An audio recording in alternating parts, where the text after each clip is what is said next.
네, 끝장 전략 시간입니다. 매주 목요일에 저희와 함께 해주신 분이죠. 정확한 시장 진단 그리고 올바른 투자 전략을 제시해 주신 분입니다. A1 리서치 조일교 대표께서 함께 하십니다. 대표님 안녕하십니까? 네, 반갑습니다.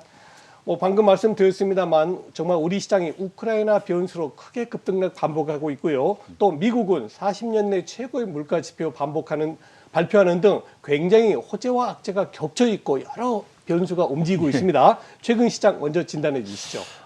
아까 보니까 긴급 진단 뭐 러시아, 우크라이나 뭐 이렇게 나오는데 제가 좀 초를 쳐도 될까요? 제가 한 한국경제TV를 한 22년 출연했고요. 주식을 한 30몇 년 했는데 이런 돌발적인 정치적인 이슈가 주식에 영향을 미친 적은 단 한 번도 못 봤습니다. 그러니까 대선이라든지 총선이라든지 이런 거는 영향을 미치지만 이게 돌발적인 이게 규칙성이 없는 정치 이슈잖아요. 그렇죠. 그냥 무시하고 가시면 됩니다. 제가 틀릴 수도 있지만 저는 제가 한 30년 동안 해보니까 그러더라고요. 그래서 그거 얘기 안 하고요. 제가 이제 다시 경제 그리고 지표로 가겠습니다. 예. 자, 주말에 지표가 두 개가 발표되고 나서 그러니까 이번 주 화요일까지 엄청 안 좋았죠. 그러니까 뭐 굉장히 심리가 안 좋았습니다. 준비한 자를 보시면 소비자 물가 지수가 먼저 발표됐습니다. 그런데 소비자 물가 지수 보면 7.50%입니다. 뭐 이건 일부 발표하고 난리 났어요. 엄청난 거죠. 예. 근데 이제 요거 다음에 그다음에 뭐가 발표됐는가 하면 생산자 물가 지수가 발표됐는데요. 네. 이거는 더 이제 좀 충격이었죠. 이거 왜냐하면 전년 대비가 아니에요. 전월 대비로 1% 올랐어요. 그렇죠. 이게 0.5 정도 상승할 거라고 했는데 1.0이 됐거든요. 결과적으로 뭐냐면 공급망 병목 현상이 안 풀렸다는 거예요. 네. 여기서 되게 재밌는 게 하나 나오는데요. 그러면서 시장이 화요일까지 탁 떨어지다가 의사록이 발표가 됐는데 어떤 얘기가 나왔는가 하면 시장의 예상대로 3월 달에 0.25나 0.5% 상승 요까지는 괜찮아요. 근데 제가 중요하게 생각하는 건 뭐냐면 여기서 나오는 의원들이 만기가 되는 채권 수익률 재투자하지 않는 방식으로 자산을 축소하겠다. 그러니까 QT를 할 때 만기가 되는 것들을 그냥 자연스럽으로 재투자하지 않는 형태. 그다음 두 번째는 어떤 사람들은 주택, 그러니까 MBS 쪽만 먼저 팔고 국채는 팔지 않겠다. 왜냐하면 주택 시장이 너무 많이 올라갔으니까. 이 얘기 나오면서 어떤 일이 벌어졌는가 하면 연준이 양적 긴축을 하면서 시장에 충격을 안 주려고 국채 팔면 바로 떨어지니까. 그렇죠. 그러니까 이렇게 노력을 하는구나라는 것 때문에 올라가고 있거든요. 그래서 제가 여기서 결론을 내릴게요. 자, 앞으로 여러분들은 그러니까 국채를 파는 QT 제외하고 금리가 50bp가 올라가든 뭐 MBS 아까 얘기했지만 MBS를 팔든 시장에 영향 없습니다. 그러니까 이건 제가 단언할 수 있습니다. 그러니까 지금까지 떨어진 거는 긴축에 대한 이슈는 지금까지 떨어졌죠. 제가 2주 전에요.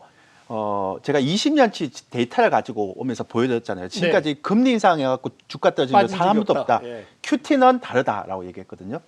그러면 대표님, 그럼 바닥을 찍은 거네요. 와, 신난다라고 얘기하실 분 계신데 아니에요. 지금 문제는 긴축이 아닙니다. 그래서 굉장히 중요한 형태인데 지금 코스피나 코스닥은요 바닥을 그러니까 상대적인 저평가 영역 때문에 올랐잖아요. 근데 이번에 소비자 물가 지수하고 생산자 물가 지수 딱 발표되는 날 혹시 2년물하고 10년물 금리 보셨어요? 2년물은요 급등을 했고요. 10년물은 조금 상승을 했어요. 자, 이 얘기 뭔 얘기인가 하면 2년물 같은 경우는 기준금리라고 얘기하는 정책금리를 올릴 때 올라가는 금리고 10년물 같은 경우는 인플레이션 같은 거나 경기가 좋아지면 따라 올라가는 거잖아요. 근데 10년물하고 2년물이 올라가는 속도가 달라요. 네. 즉 뭔 얘기인가 하면 10년물하고 2년물이 줄어들거나 역전되면 뭐가 오죠? 경기 침체가 오죠. 네. 그러면 주가가 큰일 나죠. 그렇죠. 네. 큰일 납니다. 그러니까 지금 역사적으로 보면 계속 그랬을 때 큰일 난 겁니다. 그래서 전체적으로 앞으로 뭐 3월 달에 페드가 긴축을 강조한다면 50bp를 올린다라고 얘기하는데 그건 다 무시해도 됩니다. 50bp 올려도 시장 영향력이 없습니다. 단 이 경기 침체라든지 아니면 QT 중에서도 MBS라고 얘기하는 주택 쪽 팔면 상관이 없는데 국채를 팔면 굉장히 문제가 생깁니다. 근데 네. 왜 제가 이 문제를 지금 여기서 짚은가 하면 잘 보세요, 여러분들. 나중에 3월 달에 50bp를 올리면 2년물은 올라가잖아요. 근데 10년물이 만약에 안 올라가면 연준이 어떻게 해야 되겠어요? 국채를 팔아서 10년물을 올려야 되잖아요. 근데 만약 그래도 10년물 안 올라가면 이건 무슨 징조입니까? 경기 침체에 대한 시그널이잖아요. 그래서 여러분들 앞으로 어떤 기사가 오더라도 뭐 3월 달에 연준이 금리를 인상한다, 뭐 금리를 7번 인상한다, 그건 다 무시하고요. 앞으로 여러분들이 봐야 될 건 뭐냐면 2년물 국채금리하고 10년물 국채금리가 좁혀지는지 안 좁혀지는지만 봐야 되고, 또 하나는 이제부터는 긴축이 아닙니다. 경제 지표입니다. 근데 다행스럽게도 뭐냐면 전일 새벽에 산업 생산이 1.4% 올라가고 소매 판매가 3.8% 올랐습니다. 전월 대비입니다. 전년 대비가 아니고.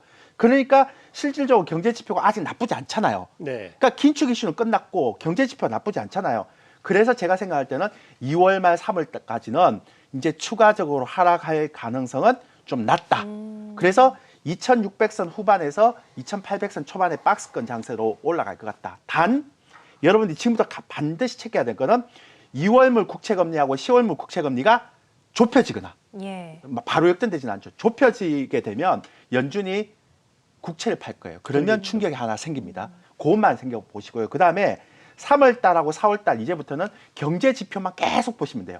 그러니까 긴축 이런 것들은 이제 머릿속에서 빼내세요. 그러면 정리가 되셨습니까? 네. 네. 자, 그러면 당분간 2,600에서 2,800에서 좀 박스권이 형성되는 가운데 2년물과 10년물이 좀 축소되는지 역전되는지를 좀 살펴보자라고 하셨는데요. 경제 지표도 봐야 됩니다. 네. 자, 그래도 최근에 뭐 우크라이나발 이슈라던가 연준의 긴축이라던가 아직 이 변동성 요인들이 해소가 된 건 아닌데 이런 부분에서는 어떤 전략을 좀 가져갈까요? 박스권이라니까요. 그러니까 제가 예전에 이제 박스권인데 재밌는 게 하나 있어요. 제가 또 재미가 붙어갖고 이것도 또 제가 도표를 준비해왔네요. 예. 네.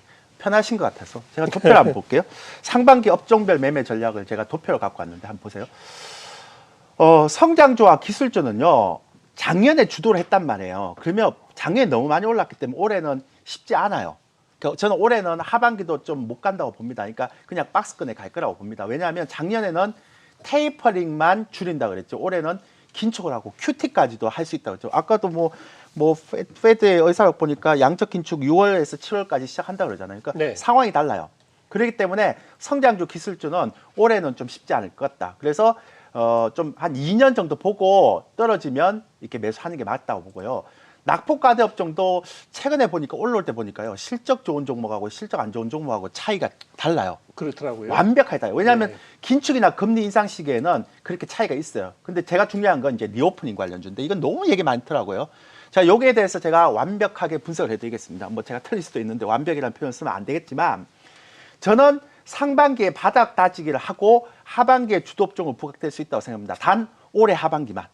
내년엔 다시 IT나 그 성장주 가야 되니까요. 올해 하반기. 근데 1, 2등주의 차이가 있을 거라고 생각하는데 왜 그런지에 대한 제가 설명을 좀 드릴게요. 첫 번째 자료 한번 보시면 첫 번째 자료가 이제 시간당 임금 상승에 대한 부분들이거든요. 제가 지난주에 보여드렸는데 이게 5.70으로 올라갔습니다. 그러니까 임금이 굉장히 많이 올라갔다는 얘기예요. 그러네요.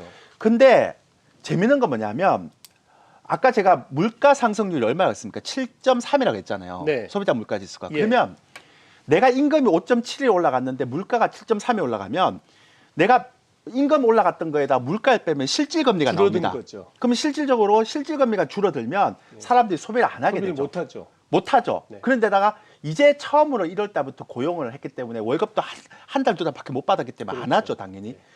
그런데 잘 보세요, 여러분들. 만약에 인플레이션이 상반기에 굉장히 긴축을 세게 해서 인플레이션이 3%까지 떨어지면 임금은 5.7이잖아요. 네. 임금은 3%, 그러니까 인플레이션 3%잖아요. 그러면 그때 어떻게 됩니까? 플러스가 되죠. 그렇죠. 실질 임금이. 그러면 실질 임금이 플러스가 되면 소비를 하기 시작할 거예요. 그때부터. 그렇죠. 그런데 물론 4, 5개월 뒤에. 근데 다음 자료 한번 보실래요? 제가 내구재 주문. 내구재 주문을 보면 이게 되게 재밌는 게요. 내구재 주문 보면 그러니까 2년 전, 1년 전에 내구재 굉장히 많이 사버렸잖아요. 얘 내구재라는 건 가구, 가전, 그 다음에 전자제품, 컴퓨터 이런 건데 네. 지금 안 올라와요. 그러면 여러분들한테 제가 말씀드릴게요. 아무리 실질 임금이 올라온다, 그러니까 물가가 떨어져서 실질 임금이 올라온다 하더라도 실질 임금이 완전히 엄청나게 많이 올라온 것도 아니고 긴축의 시대라면 사람들은 당연히 자금을 효율적으로 써요. 그럼 어떻게 써야 되는가 하면 내가 만약에 PC를 스마트폰을 1년에 한 번씩 바꿀 것 같으면 2년에 한 번씩 바꾸고 PC도 2년에 한 번씩 바꿀 거 3년에 한 번씩 바꾸겠죠. 그럼 당장 내가 못했던 건 뭐예요? 내가 못했던 걸 먼저 할 거 아니에요. 네. 그럼 여행, 그 다음에 옷, 여행하려면 옷 좀 사야 되고 네. 화장품 나갈 일 없으니까 화장품 안 샀다가 좀 사야 되고 그리고 전체적으로 보면 뭐 여행 가려면 비행기도 타야 되고 네. 이런 쪽으로 쏠릴 거 아니에요. 네. 그러니까 이런 쪽으로 쏠릴 수 있기 때문에 이렇게 되는 거예요. 근데 이걸 가지고 지금 상반기에 당장 간다? 지금 아까 제가 말씀드린 실질 금리가요. 마이너스예요, 마이너스. 그리고 긴축이 돼 있는데 소비를 이렇게 할까요? 그러면 기대감 때문에 이렇게 올라오더라도 실적이 딱 발표되면 실적이 생각보다 못 올라오거든요. 그럼 또 한번 툭 떨어지고 이렇게 되는 거죠. 그럼 정리할게요. 다시 도표를 보여주시면 리오프닝 관련주는요. 상반기에는 분명히 바닥 잡기를 할 거예요. 더 이상 떨어지지 않을 것 같고요. 근데 분명히 요런 걸 해서 나중에 인플레이션만 떨어지게 되면 실질금리가 상당히 내려갈 수 있잖아요. 그러면 네. 하반기에는 리오프닝 관련주가 제가 볼 때는 주도주가 될 거예요. 네. 그러면 내년까지 주도주 됐습니까? 이렇게 여행이라는 거, 화장품이라는 거 이런 것들은 한 6개월만 하면 질리죠. 어떻게 계속 합니까? 그러면 이거 언제까지 갈 수 있습니까? 라고 보면 제가 내구재 주문 차트 하나 더 볼게요. 자, 요거 막 하반기 하고 그다음에 언제 하라고 했습니까? 요 내구재 주문이 어떻게 할 때? 올라올 때. 올라올 땐 잽싸게 바꾸시면 돼요. 네. 이해되셨나요? 네. 그렇게 하시면 될 것 같습니다. 네, 알겠습니다. 자, 오늘도 시장에 대한 전략 그리고 또 상반기 업종별로 어떤 대응 전략이 필요한지 또 상세하게 설명을 해주셨고요. 지금까지 A1 리서치의 조일교 대표와 함께했습니다. 고맙습니다.